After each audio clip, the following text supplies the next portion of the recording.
नमस्कार, मैं डॉक्टर अमिताभ बनर्जी, यूएचओ का चेयरपर्सन। आज 4 दिसंबर शुक्रवार है, हमारा न्यूज़ लेटर होता है। क्यूबाई हमारे मीडिया प्लेटफॉर्म है। आज के 4 मुद्दे हैं। पहला मुद्दा है कि FDA, food and drug administration, जो यूएसए का जो है, उसने कबूल किया है कि में जो कोविड वैक्सीन से बच्चों के डेथ हुए हैं, 10 बच्चों के डेथ हुए हैं। अभी ये पहले वो तो जो मेन स्ट्रीम था वो तो एक भी बच्चे का डेथ नहीं हुआ, वैक्सीन 100% से बोल रहा था, तो उसके ऊपर काफ़ी बवाल खड़ा हो गया है। उसके ऊपर हम बात करेंगे। दूसरा मुद्दा है कि सीजेरियन सेक्शन, अमेरिका में जो आंकड़े बताते हैं कि अमेरिका में सीजेरियन सेक्शन बहुत ज़्यादा हो रहे हैं, क्योंकि कुछ नया एक डायग्नोस्टिक इंस्ट्रूमेंट है, फीटल मॉनिटरिंग हार्ट, उससे क्या है कि ज़्यादा सीजरियन हो रहा है 33। हमने जब अपने आंकड़े कंपेयर किए, हमारे इंडिया के जो प्राइवेट हॉस्पिटल में अमेरिका से भी ज़्यादा हो रहा है, हम उसके आगे निकल गए, तो उसके ऊपर हम बात करेंगे।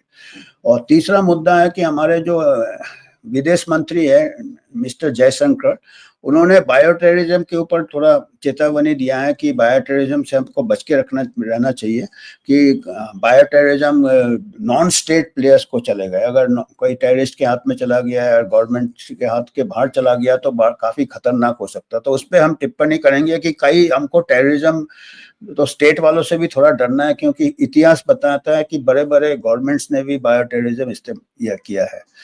और चौथा है कि अभी जो आपको मालूम है कि एंटी ओबेसिटी ड्रग्स, मोटापा का जो दवाइयाँ इंजेक्शंस है, वो काफ़ी ट्रिलियन डॉलर बिजनेस बन ही गया है। 1 ट्रिलियन तो टच कर गया। इंडिया में 100 करोड़ के ऊपर उसका सेल हुआ था अक्टूबर में इसी साल।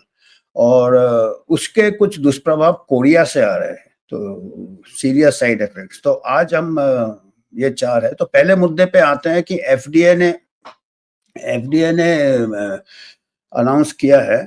एफडीए का एक मेमो, डायरेक्ट पब्लिक स्टेटमेंट नहीं किया है, एफडीए का एक इंटरनल मेमो है, जो डॉक्टर विनय प्रसाद है, जो कि इंचार्ज है ये वैक्सीन सेफ्टी के। डॉक्टर विनय प्रसाद एफडीए के एक अधिकारी है। 10 डेथ चिल्ड्रन टू कोविड जय। अब ये काफी मेन स्ट्रीम एक्सपर्ट्स ने इसका काफी विरोध किया है और कहा है कि इसका कोई डेटा नहीं है। तो ये डॉक्टर प्रसाद ने कहा है कि मायोकार्डाइटिस से हार्ट अटैक हुए हैं। और जो दूसरे जो ओपोनेंट्स है इसके, जो डॉक्टर पॉल ऑफिट, जिनकी की पूरी जिंदगी वैक्सीन से ही बनी है, उन्होंने कहा है कि ये बड़ा गैर जिम्मेदारी स्टेटमेंट है, ऐसा कोई लिंक नहीं है, इसका कोई एविडेंस नहीं है।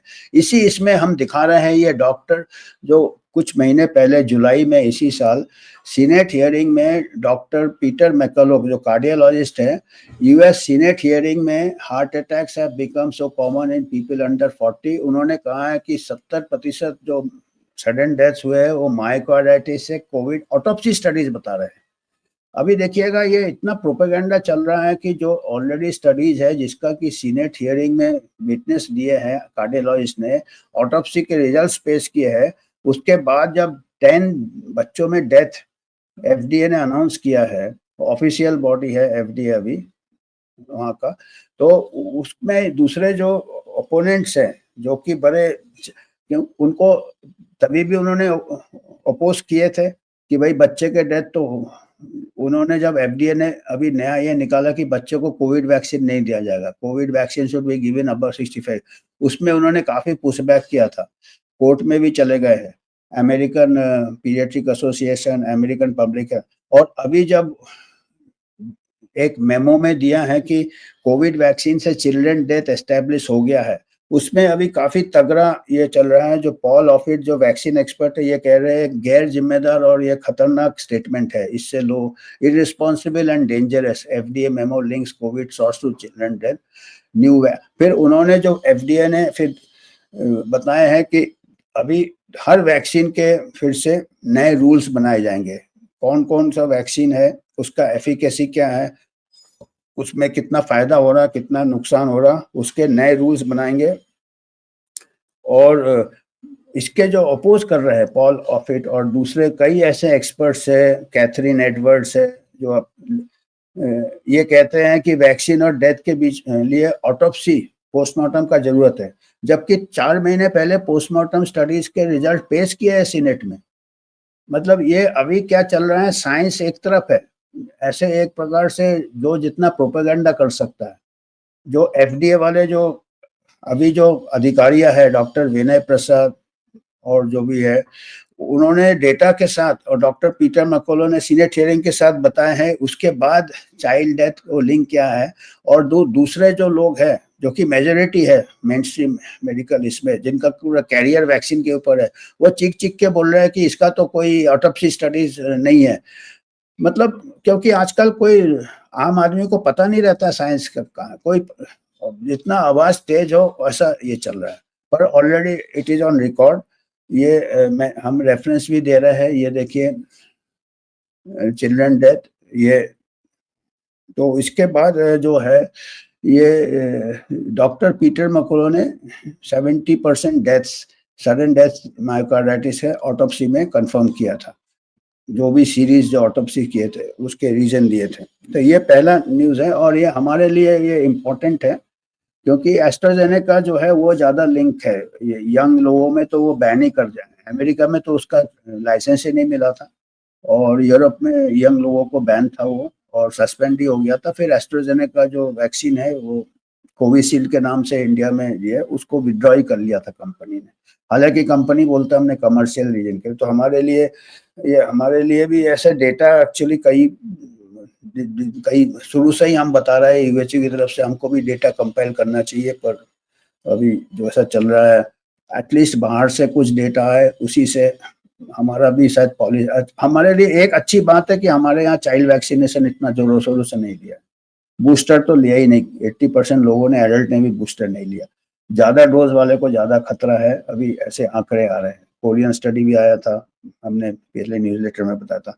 तो ये पहला न्यूज था कि वैक्सीन को लेके विवाद चल रहा है, particularly child death link to vaccine, क्योंकि चाइल्ड को कोविड से कोई खतरा नहीं था, कोई डेथ का रिपोर्टिंग नहीं था हेल्दी चाइल्ड में। पर अभी भी एक्सपर्ट लोग बोल रहे हैं कि नहीं नहीं, वायरस से ज्यादा खतरा है, वैक्सीन से कम खतरा है, बच्चों में ही बोल रहे हो। बिल्कुल गलत बोल रहे हैं, हम इसको दोहराना चाहते हैं। दूसरा समाचार है सीजेरियन सेक्शन। सीजेरियन सेक्शन अभी काफी बढ़ रहा है और ये लिंक है टेक्नोलॉजी से। ये देखिए न्यूयॉर्क टाइम्स में है, the worst test in medicine is driving America's high caesarean rate. Worst test क्या है? एक फीटल मॉनिटरिंग होता है, एक माता को बैठा देते हैं, उसमें माता को पहना देते हैं, उसमें 24 घंटे फीटल हार्ट रेट मॉनिटरिंग होता है। और फीटल हार्ट रेट से वो करते हैं कि बच्चे को अभी बचाने के लिए हमको सीजरियन करना है। वो पता चला कि उस टेस्ट का कोई एक्यूरेसी नहीं है। तो ये कह रहे हैं कि ये, पर वो टेक्नोलॉजी आ गया है, एक बार एक टेक्नोलॉजी आ गया है तो वो टेस्ट को करना है। डॉक्टर्स बोलते हैं कि हम बिजनेस के लिए करते हैं, ये स्टेटमेंट दिया हुआ है न्यूयॉर्क टाइम्स में कि we are doing it for business and for legal, इसके लिए कि बाद में हमारे लिए कोई लीगल नहीं है।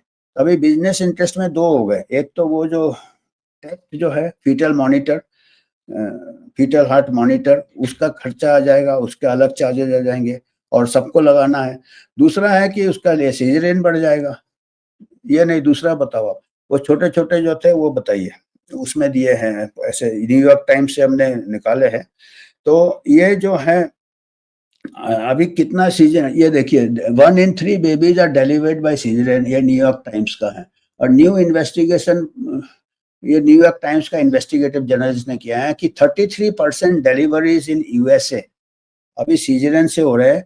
डब्ल्यूएचओ क्या बोलता है, 10% से 15% ही सीजरियन होने चाहिए, और इसमें 33% हो रहे हैं। दूसरे जो फ्रांस वगैरह है, जर्मनी का डेटा दिया है, वो 20% होता है। तो अमेरिका का रेट इज ये। तो हमने सोचा कि चलो अमेरिका का 33% है, इंडिया का देखते हैं। इंडिया को आपको हैरानी होगी, मेरे को भी हैरानी हुआ है कि इंडिया के जो डेटा है, प्राइवेट हॉस्पिटल्स में 49% तक है delivery by caesarean in private hospitals. तो इन ओवरऑल इंडिया में वुमेन का जो है ये बढ़ रहा है। ओवरऑल जो सीजरियन है, ये देखिएगा अकॉर्डिंग टू प्रेस रिलीज, ये जो इंडिया में ब्यूरो चेन्नई 2024 का डेटा बता रहा है, press release, press information bureau of India, C section increase हुआ 17% था पहले, अभी 21 हो गया है 2021 में। 2017 से 3-4 साल में पर प्राइवेट हॉस्पिटल में जो इंडिया के जितने प्राइवेट हॉस्पिटल्स है, प्राइवेट सेक्टर में सी सेक्शन है 43% था पहले 2016 को, और 2021 को 49.7% हो गया। मतलब 49.7% मतलब हमारे यहाँ प्राइवेट हॉस्पिटल में 50% बच्चे सीजरियन से हो रहे हैं। मतलब अमेरिका से भी हम ज्यादा एडवांस्ड हो गए हैं। और अभी हमको फिक्र है कि अभी एआई डिवाइसेज आ रहे हैं, डायग्नोस्टिक आ रहे हैं, जैसे ये फीटल मॉनिटरिंग था, ऐसा कोई मॉनिटर आ जाएगा, उसमें फिर उसका भी कॉस्ट बढ़ जाएगा और सीजरियन का भी कॉस्ट बढ़ जाएगा। और सीजरियन से नुकसान क्या होता है, सीजरियन कॉस्टली होता है, सीजरियन के कॉम्प्लिकेशन रेट ज़्यादा होते हैं, इन्फेक्शन रेट ज़्यादा होते हैं, हॉस्पिटलाइजेशन चार्जेस बढ़ जाते हैं। और छत्तीसगढ़ में 10 गुना ज़्यादा सीजरियन हो रहा था प्राइवेट हॉस्पिटल में। सोचिए, छत्तीसगढ़ में 10 गुना ज़्यादा, वो अमेरिका से भी आगे चेन्नई निकल गया, चेन्नई से भी आगे छत्तीसगढ़ निकल गया। They had 3 times higher, this could be due to lack of infrastructure public Chhattisgarh देवर। और ऑब्स्टेट्रिशियन गायनेकोलॉजिस्ट का वैकेंसी 77% खाली है। तो ये फैमिली हेल्थ सर्वे का डेटा से भी ये सब निकाले हैं इन्होंने। तो WHO का रिकमेंडेशन 10 से 15% ही है। Alarming high proportion of caesarean. और अभी क्या है, तमिलनाडु में पता चला गरीब औरतों के भी हाई प्रोपोर्शन ऑफ सीजरियन हो रहे हैं, जो कि पहले मिडिल क्लास औरतें कर रहे थे। ये क्यों हो रहे हैं? क्योंकि आपको मालूम है आजकल इंश्योरेंस स्कीम आ गया है, पीएमजे आ गया है आयुष्मान भारत से। तो ये सब का भी डेटा हमको चाहिए कि कहीं ऐसा तो नहीं है कि इंश्योरेंस भी कवर है, उससे सीजन रेट। ये देखिए, IIT Madras study finds an increase in number of C section 2016 से 2000, ये प्रेस इंफॉर्मेशन ब्यूरो का है, ये इंडियन डेटा है। तो इंडियन डेटा हमारा जो हेल्थ एडवांसेस हो रहे हैं, हमारे बड़े बड़े अस्पताल बन रहे हैं, बड़े बड़े मेडिकल कॉलेज बन रहे हैं, प्राइवेट मेडिकल कॉलेज बन रहे हैं, वहाँ सी सेक्शन रेट में थोड़ा नजर रखिए आप, पता चलेगा हम अमेरिका से बहुत आगे आ गए। और अभी सब हमारे टेक्नोलॉजी एक्सपोर्ट हो रहे हैं वहाँ से, एआई टेक्नोलॉजी भी आएंगे, आर्टिफिशियल इंटेलिजेंस से डायग्नोसिस होगा, कॉस्ट भी बढ़ जाएगा, सीजरियन का कॉस्ट बढ़ेगा, टेस्ट का कॉस्ट बढ़ेगा। और चाइल्ड बर्थ क्या हो गया, एक बिजनेस हो गया। ये न्यूज आइटम में बता रहे हैं, ये कह रहे हैं कि एक चाइल्ड बर्थ कमर्शियल एक ये हो गया, जो कि नॉर्मल फिजियोलॉजी होना चाहिए, child birth into a commercial ये हो गया। तो हमारा रिकमेंडेशन है कि हमको पूरा अच्छे से ऑडिट करना चाहिए, कितने सीजरियन हो रहे हैं, कितने सीजरियन पीएमजे स्कीम में हो रहे हैं, आयुष्मान भारत, क्योंकि रिपोर्ट में है कि गरीब औरतें भी आजकल सीजरियन करा रही है। और ये एक हमारा ये था।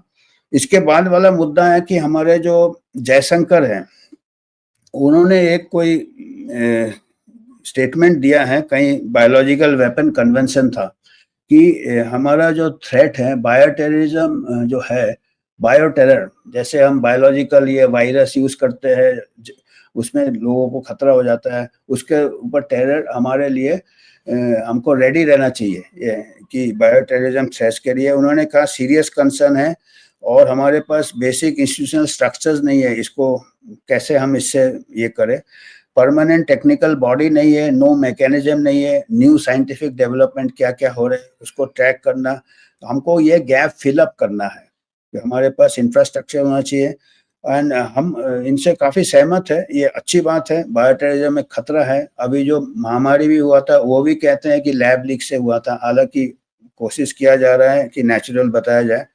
तो हम पर एक ही चीज हम बताएंगे कि ये पूरा रुक गए, पूरा बताना चाहिए कि ये कह रहे हैं कि इनका चिंता ये है कि ये जो वायरसेस है, पैथोजेंस है, जो बायोटेररिज्म में यूज कर सकते हैं, फैला सकते हैं, लोगों को हानि हो सकता है।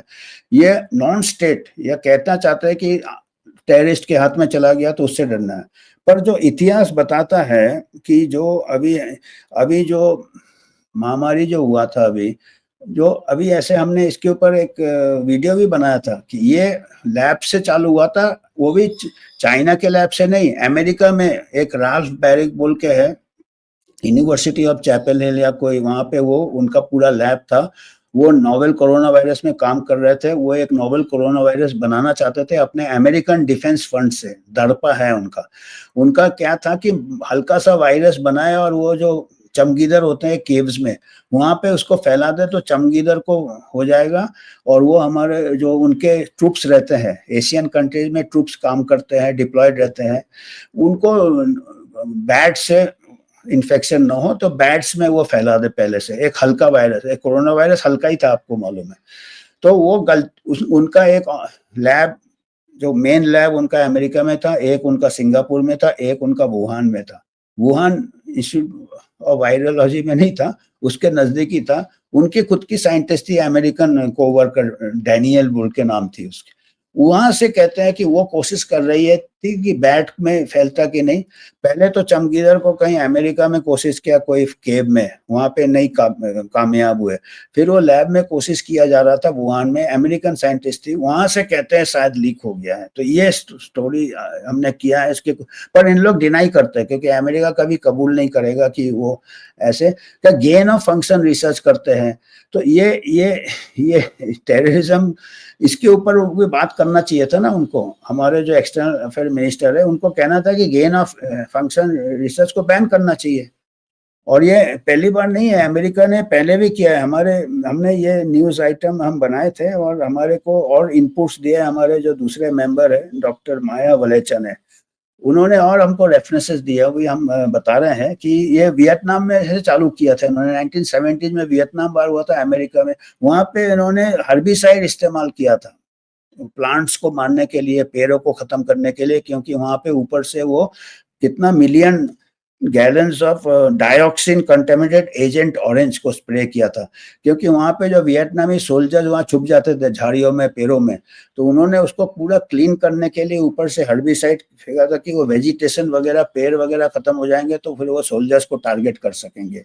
और वो फिर एयरक्राफ्ट वापिस आया था तो वो पूरे कंटेमिनेटेड थे, उसको भी डिकंट। तो उनको ये फिक्र था कि अमेरिकन सोल्जर्स एक्सपोज हो जाएंगे, अमेरिकन वेक्टर से, उसके ऊपर काफी डिबेट हुआ था अमेरिका में। उनको कोई मतलब नहीं है कि वो वियतनाम में क्या हुआ, ये पॉइजन होते हैं, नॉन डिग्रेडेबल होते हैं।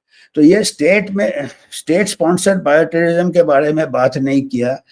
पावर डायनामिक्स है, अभी बड़ा कंट्री है और ये हमेशा कुछ ना कुछ बड़े कंट्री करते रहते हैं। अभी आप देखेंगे मंकी पॉक्स वायरस भी कहाँ, कोपेनहेगन में मिला था पहली बार, मार्बर्ग वायरस जर्मनी में मिला था, यूरोप के लैब से मिल रहे जो कि अफ्रीका के वायरस है, वो वहां पे कैसे पहुंच जाते हैं, ये कुछ ना कुछ चलता रहता। तो हमारा यही है कि वी शुड ऑल, एक मूवमेंट होना चाहिए जब बायोफेयर, ओपन एयर, ये कोई भी जो गेन ऑफ फंक्शन रिसर्च भी बैन होना चाहिए, स्टेट स्पॉन्सर्ड एक्सपेरिमेंट्स भी। ये न्यूक्लियर वॉर जैसे ही है, एक आर्म्स रेस जैसे ही है।